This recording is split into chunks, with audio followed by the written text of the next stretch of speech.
dare great things for Christ.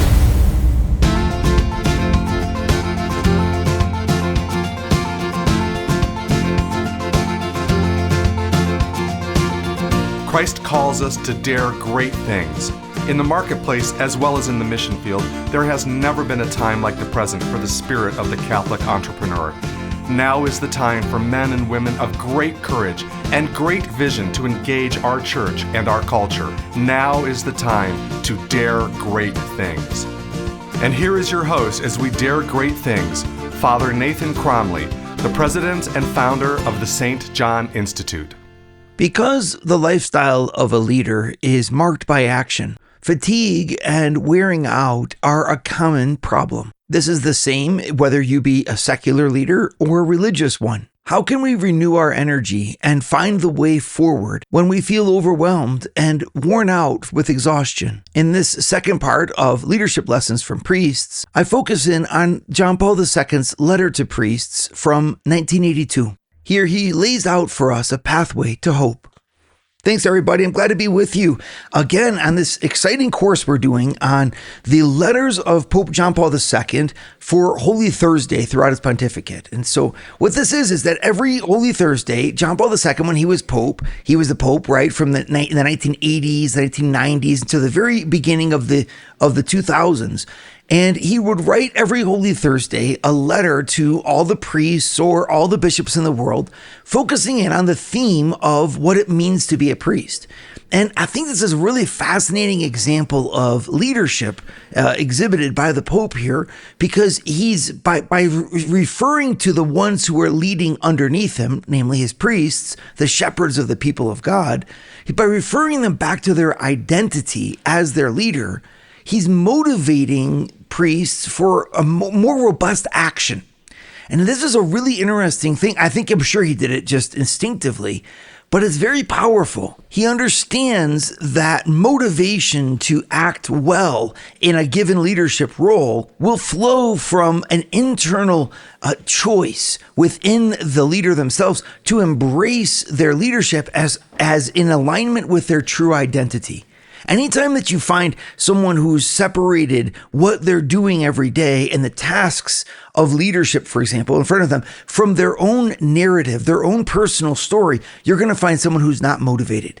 It's an interesting, kind of psychological construct that we all have to deal with every day. How do you motivate a person in the store to buy your product? Well, you align your product with their personal story. I mean, it's pretty easy. How do you get someone at work to work better at their job? Well, you help them to understand that what they're doing at their job is an expression of who they are. To one degree or another, it's like when you look at the marketing techniques of, if you go to a stadium and watch a sporting event, and you'll have sometimes a third of the stadium wearing one individual player's jersey or another, but we identify ourselves voluntarily spending $50, $75 on a jersey that has that player's name on it, because we see their life, their style, their achievement as somehow in alignment with our own. So instead of having our own last name on our jerseys, we actually carry more willingly sometimes the last name of some great player. It's just an example of how identity gives motivation. Right? So when John Paul II as a Pope was looking out at the world, he realized that, hey, he can't do all of the work necessary to bring Jesus into the world. He needed to rely on his priests to do that.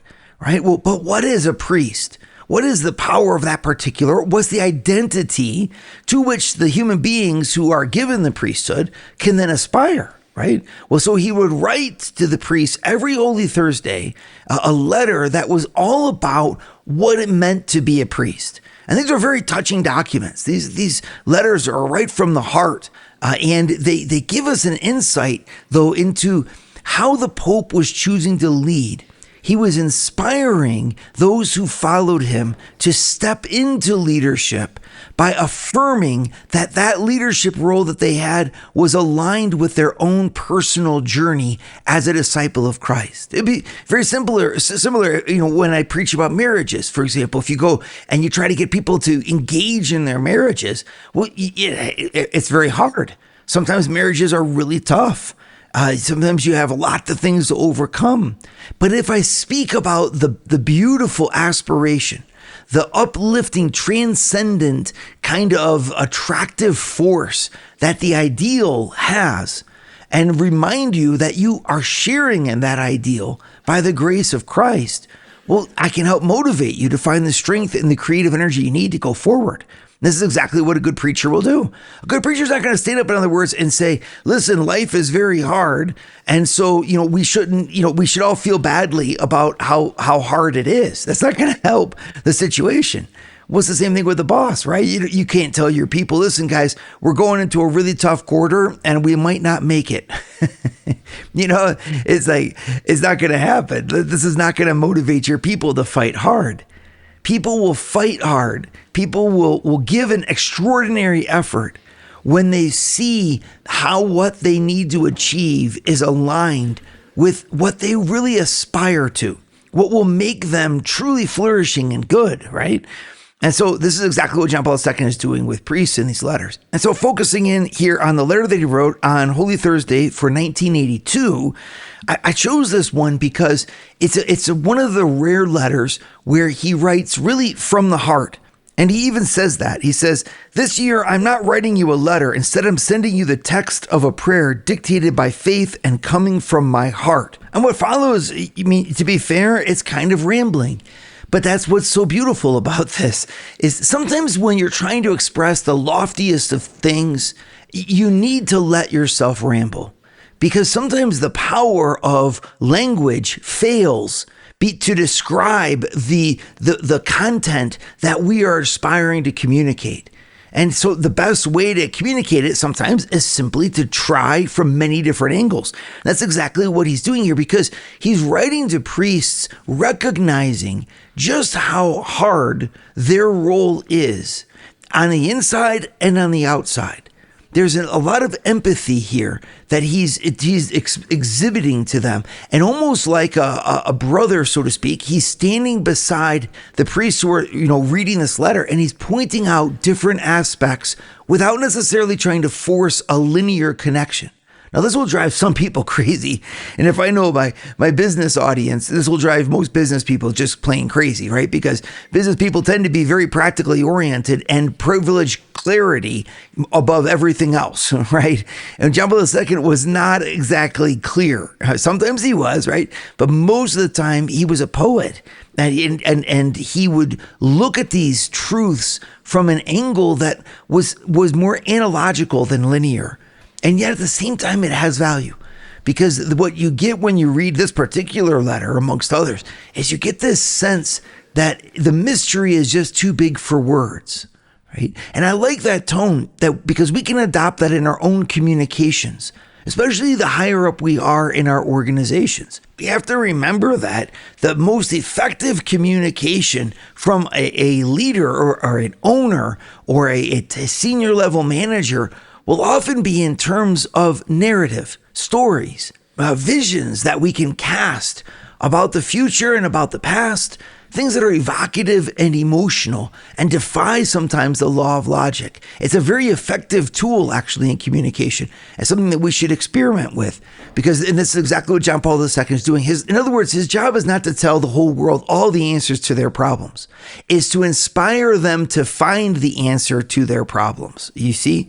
And we inspire people to find answers to their problems by connecting with them profoundly and then pointing out to them the wonderful achievement that they can find on the other end of their action and why that's so good and valuable for them.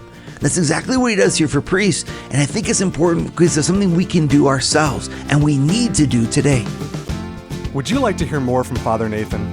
Join the St. John Leadership Network and receive a 2-minute glance at the gospel every Sunday morning right to your phone.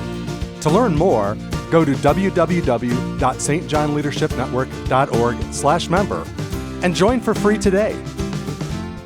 So looking together at this letter from John Paul II to priests in 1982, we see some lessons that can apply not just to priests, but to people in the secular world as well. And of course, to all of you, which is why you're here. And I just love doing this because, yes, there's a big difference between the priestly leadership or religious leadership of authority, right? And a secular leader. I get that all day long. But I need you to try to think a little bit more outside the box. And instead of me just saying, okay, look, this is what you need to do, find what you need to do in this, by looking at it in this case of a religious leader, of the priest. Why? Because a religious leader has a unique emphasis in our role as religious leaders on the ideal, on an aspiration. We are called, after all, to embody the person of Christ. Now, in a way that is very unique, right? Both in the sacraments, but also just in our example in life.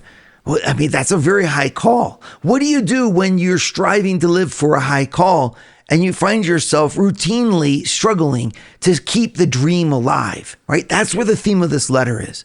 And I think if you were to look at your own lives, you could say, well, I'm just a secular leader. It's not the same thing. Well, you're right. I mean, it's not as deep a commitment as being a priest is or a religious leader is.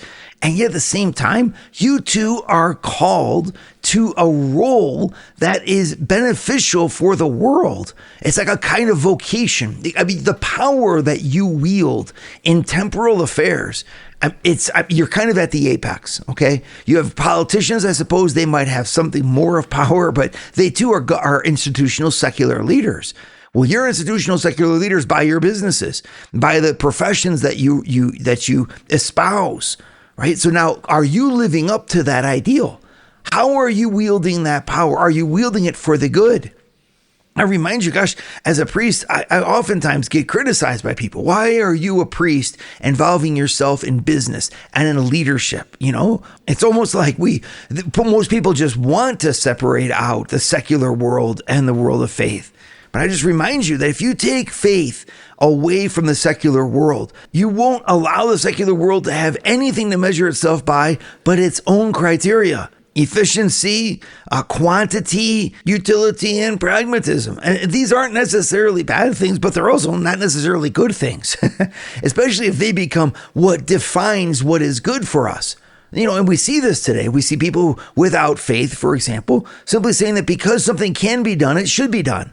Well, I'm not quite sure, you know, or isn't there a way that we could make sure we do it correctly?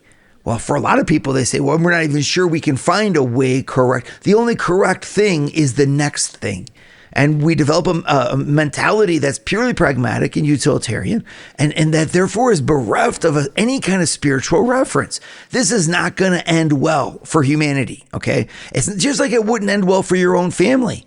If you were to say, listen, I have a job, therefore all I have to do is make it expand. Well, maybe, but then again, like at what price? Maybe you'll make your job expand, but you might lose your family. You might lose your marriage. You might lose your health. You might lose all kinds of opportunities for you to develop other parts of your life. Are you sure that doing the next thing is the right thing? Well, of course, that requires an ethical judgment. Exactly. Where is that going to come from? Well, one place it can come from very effectively is from our faith. Putting faith into business it's almost like having the reins of the horse, right? It allows you to steer the horse. The horse is going to go forward. The horse is going to develop a lot of energy and momentum. Yes, but without someone to steer it, that horse could become a more destructive force than a constructive one. And this is the role of a Christian business leader, is to enter into that business and then lead it well so that the products that it creates are genuinely good. And that the means we take in creating them and the way that we work is genuinely good. And that the wealth that we generate is put to genuinely good purposes. Right? We have this moral sense of what is good coming from the Bible, coming from Christ. And we need to bring that into whatever we're doing to steer it, to make sure that it's effective. Right? And if we don't do that, well, the people who will suffer are the poor. Historically, it's always been the same.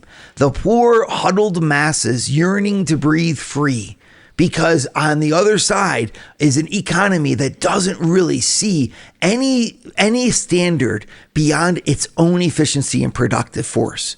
Okay, so now right there all of a sudden, well, you see, that's a real aspiration. Now I can speak to you as I want to. You are professionals. You have been entrusted with the things of this world as a Christian in order to do them well and in order to lead this world correctly. Right? Now, that's, of course, a calling.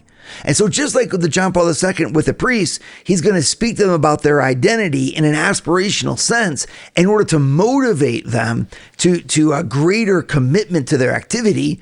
So in the same way, I think you can hear your own life story and your own call from an aspirational perspective in order to motivate you to overcome all of the difficulties that are inside and outside and what you have to do every day, and to give yourself to it anew, right? So how does John Paul II do that? Well, in this Holy Thursday letter, he speaks to them about going back to the source, going back and reconnecting with the origin of their call. And I just think that's so neat, right? Because that's something that we can all think about. What motivates us the most to overcome fatigue in our own life, right? It's when we go back and we realize that we were called to be doing what we're doing. The deeper the sense that you have that what you're doing has a transcendent value, the easier it is to renew your commitment to it.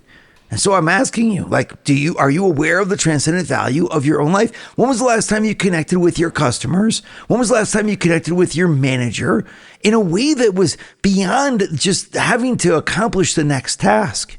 I think, and if you are a manager, I think I want to challenge you. Allow your workers to see the good that they're doing, from the impact that they're making in society to even an investigation and a learning about the quality of what they're producing every day. If the only goal of our life is our 401k upon retirement, we're not really very motivated, and we won't find life very rewarding. Effective leaders like the Pope find ways to paint the vision for what their people are called to accomplish in terms that are deeply meaningful to them. All right. And this is, for example, it's exactly what he writes about here. He says that Holy Thursday is the birthday of our priesthood. It is on this day that we were all born. I mean, what a thought, right? Like, he's obviously being very poetic here, because you were not born on the day you became a priest, but in a sense you were. It would be very similar to me going back to your anniversary, going back to your honeymoon, and reminding you of that first love that you have with your spouse as a way to then get you to move forward. Sometimes that's way back in the past. And yet John Paul II summons the past in order to give strength in the present for us to move into the future. Right? You can use the past effectively. And that's exactly what he's doing. He said, we are born at the Last Supper, and at the same time at the foot of the cross on Calvary. The place which is the source of new life and of all the sacraments of the church is also the place where our priesthood begins. The person who knows their past and has their origin present inside of them will have the strength to tackle and create an adventurous future. This is just the principle, right? So go back to your families.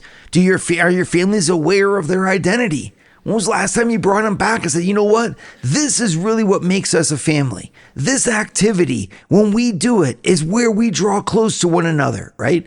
Well, if you could identify what that is, every time you go back to it, that tradition, that place, that food that you make, the time that you spend together, the place that you go on vacation to rejuvenate, can become a symbol that gives power to people to keep them motivated.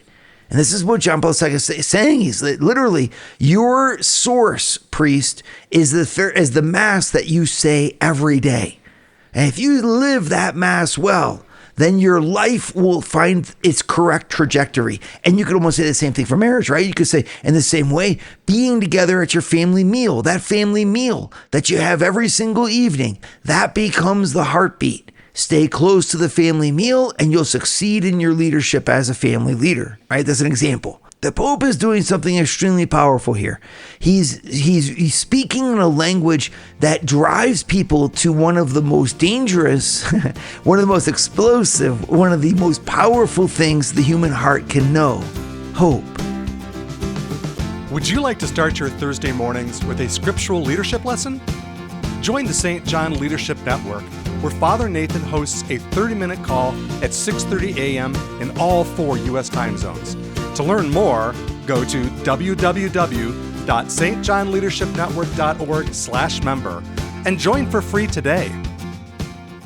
I mean, it is not easy today to take up the mantle of leadership, organizational leadership of any kind. Our society it's not a problem that our society is diverse. The problem is that in our diversity, we won't listen to each other, right? We're not living a moment in American history today where we have a lot of unity. Instead, politics has seemed to invade everything.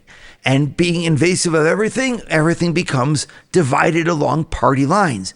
This is very annoying, of course, for anybody with reason, but it's also dispiriting. And people, when you're charged to lead and you realize that that means conflict and it means, kind of positioning yourself with forms of power, it can really demotivate. Why then would we lead at all? Well, in the same way here, Pope John Paul II, it connects with his priests. And he says the same thing. He says, many of you are tempted to doubt that Christ will continue to give priests to the church. Anyone who knows Catholic Church knows that there's a shortage of priests, right, and seminarians. So that could lead many of you to doubt, will this actually be able to continue? Or is celibacy something that is actually something we can achieve? Maybe some people could doubt that. The challenges of the priesthood are real, in other words. He says, I boldly put this far-reaching question to my brothers precisely because this sacred day seems to demand of us a complete and absolute sincerity before you, the eternal priest and good shepherd of our souls. It's amazing. He connects with the priest saying, you have all these questions, all these reasons to doubt, and yet the answer's got to be, I've got to go back to God. Well, now in the same way, I could put you in your secular leadership and then say in your leadership of the world, there's many reasons to doubt, from your own competency to the own quest for meaning to the constant, conflict that you have to endure. And you could say, is this really worth it after all? And in the same way, as the priest has to stand in front of God to receive his call, I also think that those of you engaged in business leadership of any kind, or teaching, or medical profession, you need to stand in front of God and receive your call. See what you're doing as a gift that you give in response to his gift to you. He's given you this role of power and of organizational leadership. What are you going to do with it? It's like that old saying, life is God's gift to you. What you make of it is your gift to God, right? And I think that expression is a good one for you to think about, right? You have to go back to the source, to live each day in front of God as if this was a gift going back to him. That's the secret of the Christian leader. And that's a technique and a habit that will keep us going even during the bad times. Because if I'm coming from God and motivated by God, well, then I'm also attacking what I'm doing with joy and even with hope. John Paul II mentions this explicitly in this letter. He says, indeed, we are unworthy servants, but let us make sure that we see this unworthiness of ours with a simplicity that makes us men of great hope. Hope does not disappoint us because God's love has been poured into our hearts through the Holy Spirit who has been given to us. I think that's just such an amazingly powerful truth that when you live in the origin, when you have the connectivity between who you are and what you do every day, there's a spiritual quality that you have access to that other people just don't. And the Christian leader has access to that quality at all times. It's the quality of hope. Hope that says what I'm doing doesn't just come from me. And don't we ever need to hear that, especially when we're parenting, right? And you realize all the mistakes that you could make in your parenting, and the kids remind you of that every day. And you start to say, this is all just too hard. I'm never going to succeed at this mission that I've been given. Or if you have an organization you're trying to turn around, or if times are tough and different market conditions are happening. And of course, whatever the military situation or political situation is affects everything. And you just feel like you have to reinvent the wheel over and over again, right? This is the cross of everybody who's tasked with organizational leadership. It never ends. There's always another thing to do. There's always something else that seems to be pressing upon us. And it can just deflate our strength because the task in front of us seems to be bigger than the strength within us. Well, that's an opening right there for God. Instead of growing discouraged or despondent, turn your heart back to Jesus.